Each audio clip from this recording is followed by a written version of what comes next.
Africans have benefited from their experience with white supremacy. And we just have to look at the... Really? I'm just going to leave that out there. I'm just going to leave that out. You know, that is not even worth challenging. Well, I'm quite conflicted about interviewing Richard Spencer. He's the leader of what they call the alt-right, which I think is a new word for fascism.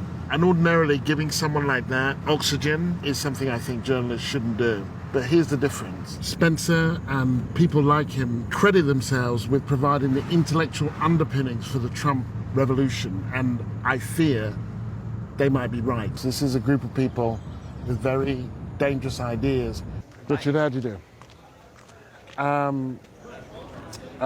So are you the interviewer? I'm the interviewer. Okay, I'm Gary Young. Good to see you. Nice to see you. Look at the average life of an African American in the United States. It's far better than any African living in Africa. Really? So slavery was good for them? Look, they benefited from being in a different nation than their own, no doubt. Really?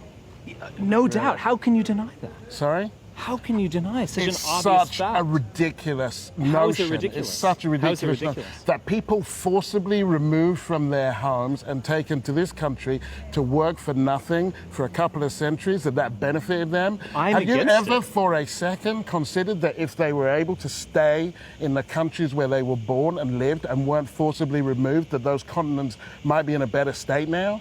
I seriously doubt that. To what extent do you feel that Trump shares your viewpoints? I don't think he shares the ideal of the ethno-state. Mm-hmm. I don't think he shares my conscious thinking about race or the conscious thinking about race of most people in this building. But does he have nationalist feelings? I think that's clear. I mean, he wouldn't have run the campaign that he ran if he didn't feel some sense of loss. We are losing our nations here in the United States, in Britain, across the world. I'm not losing my nation. I'm British. You're not using your nation because you're winning this democratic battle. What am I winning? I'm living in the pace of my birth, just like you. But that's not really your home. You don't get to tell me where my home is. But you know that that's not your real home. Please don't tell me. Please don't tell me what I know. Didn't build it. Sorry? Listen, my ancestors built it tenfold and weren't paid for it. Look, it's like saying that you could have enslaved someone else. It's like saying African Americans built the United States. Like, they did. But they literally built the White House. Because we made them do it. And you're proud of that. You're proud of that. Well, it's had bad consequences. But the fact is, yes, I am ultimately proud of it. You're proud of slavery. I'm ultimately proud of my ancestors because... You're proud of slavery? I embrace all of it. You'll never be an Englishman. You don't get to tell me what I will be. Because my name's Richard Spencer.